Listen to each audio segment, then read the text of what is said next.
But I did want to talk a little bit about James Bond No Time to Die, because the box office, listen, we got some really good news for this movie in the international box office, and then some very mad news for this movie in the domestic box office, which is kind of what James Bond is and what James Bond has been, to be quite honest with you. Now, if you are not somebody who typically follows James Bond movies, or not someone who really understands what the box office does with James Bond, you might see this and be like, oh my God, that's the worst thing I've ever fucking heard.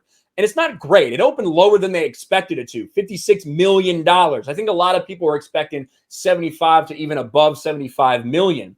But if you look at the history of the Bond movies, the highest one that's ever opened was Skyfall at $88 million domestically.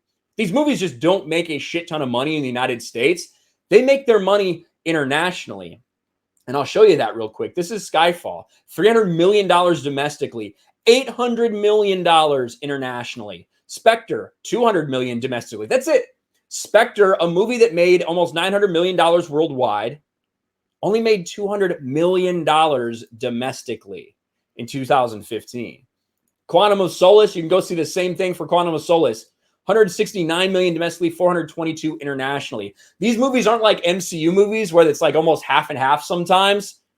Bond movies make their money internationally. And it's a weird audience too. It's an old audience. When I go to Bond movies, I swear to God, I've never seen more old people in theaters than when I go see James Bond movies. This, for 15 years, every single Craig movie has been exactly the same with the types of people that are in the audience. But let's look at what it did this weekend. The 25th James Bond installment, fueled by older adults, came in on the low end of expectations in North America, but should enjoy a long run based on word of mouth and strong hold overseas. And that's true. It made a shit ton of money overseas the first weekend and almost made the same amount of money the next weekend. I think it was $130 million first weekend. Second weekend's looking like the same thing. So it's making a lot of money overseas, low end domestically. Let's get back to it. No Time to Die reported for duty at the North American box office with an estimated opening of $56 million as Hollywood attempts to recover from the COVID-19 crisis and lure older adults back to theaters. And I do hate this thing. They have a point that the audience for James Bond does skew on the older end. The audience for something like Venom skews much younger. You know what I mean? That it's just the way it is. But we, at some point, when we see what these things are doing, when we see something like Fast Five able to make almost $800 million, when you see something like Godzilla vs. Kong, the run that it was able to have, even while it was on HBO Max, we got to stop using the pandemic as an excuse. It's something that everybody has to fucking deal with now. That's just the bottom line. But it continues to be the one thing that they use it as an excuse each and every time. The Bond event pick, starring Daniel Craig's final turn as 007, scored the 5th best domestic opening of the pandemic era and had no trouble coming in number 1. Venom, Let There Be Carnage, which earned $32 million in his second outing. A decent hold for Venom. Made essentially the same amount of money as Shang-Chi did in his second weekend. That's about right where it's at. A decent hold for Venom. Heading into the weekend, they had hoped it would cross $60 million, but it came in short. The Bond pick skewed male 64%, while 57% of ticket buyers were over the age of 35. As a comparison, only 9%. Oh, look at this. So 36% of the Bond audience was 45 years or older. Only 9% of Venom's audience was 45 or older. Very, very interesting. I didn't even see that the first time I kind of skimmed this article. That's pretty crazy. So there is some good news for this. There's some bad news. Overall, I thought that it was good. I would rank it in the middle of the Craig era. It wasn't near as woke as everyone said it was going to be. It wasn't near as woke as it was marketed, and that may have hurt this movie. The fact you came out there and talked about how Phoebe Waller-Bridge is going to write this Bond for the Me Too era, the fact that you came out and called the James Bonds of the past rapists and shit like this, when you have a scene that's very similar to what you are criticizing, Cary Fukunaga, in this movie itself. I don't think that helped.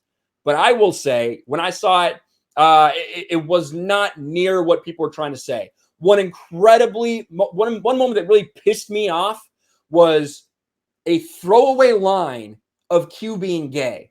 Literally, Q's just sitting there. He's in his house, and it's like, I can't, I've already have plans with him, something like that. Not even like I'm gay, blah, blah, blah. Just a little tiny throwaway line that does not impact this movie, that does not impact the plot, that does not impact anything other than they wanted to cram a fucking gay character in there somewhere.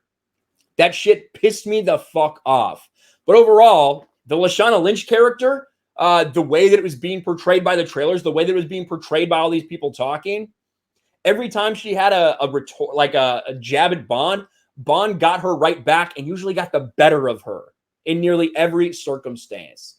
So overall, I thought it was a good movie with some problems, especially the feeling you have walking out of that theater after you see what happens to James Bond at the end. It was very confusing walking out because I like the movie, but it's still in this era where these Bond movies are not what Bond movies should be.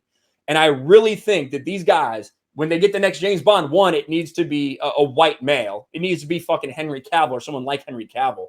And they really need to focus on getting back to basics and making Bond movies again instead of stereotypical spy action movies. Now, these numbers that we're seeing for No Time to Die are in the area of like Mission Impossible movies, which do pretty well in the box office as well and have a little bit longer runs in the box office. So I don't think there's any way, I said it earlier, even when we saw the big numbers from international, I don't think there's any way this movie makes its money back. $800 to $900 million is what it needs to do. I just don't see that fucking happening. But there's some good news, but there's also some very bad news, at least in terms of to get to that level. To get to that level of $800, $900 million in the current state of the box office. James Bond, No Time to Die. We'll see if it dies next week in the box office. Thanks for watching, everyone. And a huge shout out to my patrons. I appreciate you guys so much. Want to follow me on Twitter or Instagram? Check out the description below. You'll find links to my P.O. box and my Patreon as well. And I'll talk to you guys later.